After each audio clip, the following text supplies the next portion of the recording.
Em nome do Pai, do Filho e do Espírito Santo. Amém.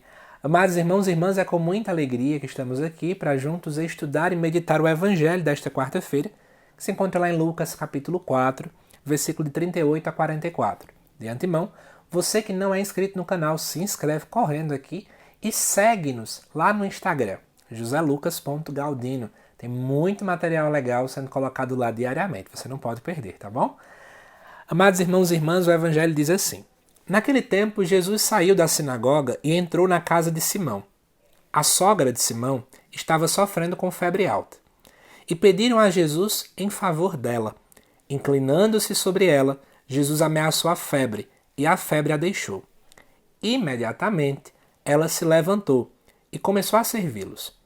Ao pôr do sol, todos os que tinham doentes atingidos por diversos males os levaram a Jesus. Jesus colocava as mãos em cada um deles e os curava.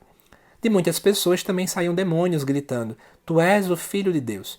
Jesus os ameaçava e não os deixava falar, porque sabiam que ele era o Messias. Ao raiar do dia, Jesus saiu e foi para um lugar deserto. As multidões o procuravam e, indo até ele, tentavam impedi-lo que os deixasse. Mas Jesus disse: Eu devo anunciar a boa nova do reino de Deus também a outras cidades, porque para isso é que eu fui enviado. E pregava nas sinagogas da Judéia. Amados irmãos e irmãs, vamos entender esse texto que, para mim, eu sou apaixonado por ele, porque tem muita riqueza escondida. Em primeiro lugar, nós estamos em um dia de sábado. Isso porque no versículo 38, Jesus está saindo da sinagoga. Lá, eles costumavam, obviamente, estudar a Torá. Para nós é o Pentateuco, os 5 primeiros livros da Bíblia. Após sair da sinagoga, era normal que eles iam para a casa deles mesmos para poder ainda discutir sobre os textos que lá foram estudados. Então eles estavam fazendo algo do gênero. E aí foi para a casa de Simão Pedro. Ali se encontrava a sogra de Simão, que estava sofrendo com febre alta. Para o povo daquele tempo, a febre alta era uma doença muito perigosa, porque muitas pessoas morriam assim. Na verdade, nem é uma doença, é um sintoma, mas era assim a mentalidade daquele povo.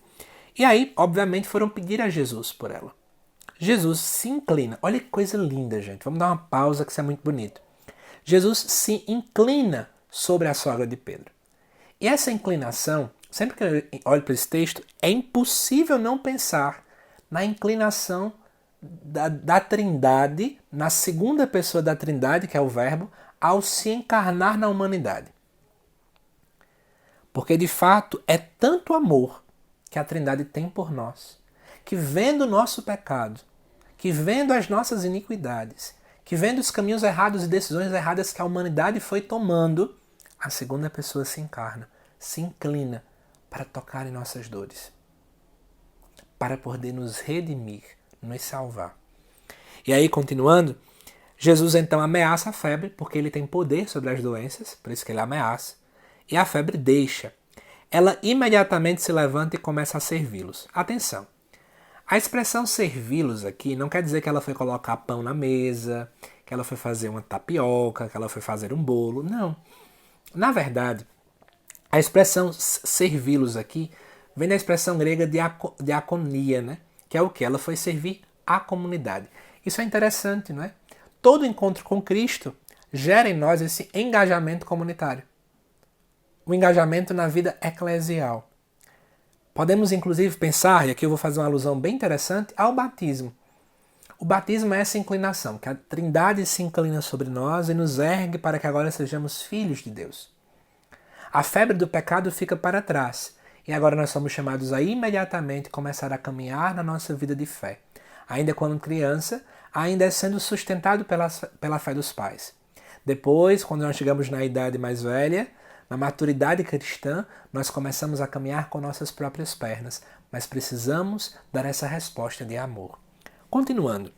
Ao pôr do sol, isso porque era sábado, ninguém fazia nada. Então, quando o sol se põe, já é agora uma outra dinâmica, e aí todos os que tinham doentes atingidos por diversos males levaram até Jesus, e Jesus curava a todos.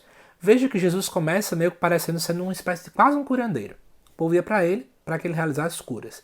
Isso porque as suas notícias vão se espalhando, é natural. Saíam demônios, segundo aqui fala, e os demônios declaravam que Jesus era Filho de Deus. Já chamou a atenção num vídeo essa semana e vou falar de novo. Os discípulos não percebem isso, mas o diabo percebe. Interessante, né? Jesus ameaçava e não deixava que eles falassem porque sabia que ele era o Messias. E aí nós entramos na história do silêncio messiânico. Jesus, várias e várias vezes, quando alguém fala, tu és o Filho de Deus, ele diz, cala a boca, não quero que você fale. Por quê? É importante você entender que a verdadeira compreensão sobre quem Jesus é, ela só pode ser feita a partir de uma experiência com a cruz. Porque senão nós vamos começar a ter uma visão muito equivocada da pessoa do Messias. Era assim que muitos judeus pensavam. Um Messias político, um Messias militar, que vinha somente para guerras, para fazer alianças políticas, algo bem nesse ponto. Mas a verdadeira política e a verdadeira guerra que Jesus veio fazer foi contra o pecado. A verdadeira política foi a implantação do reino de Deus.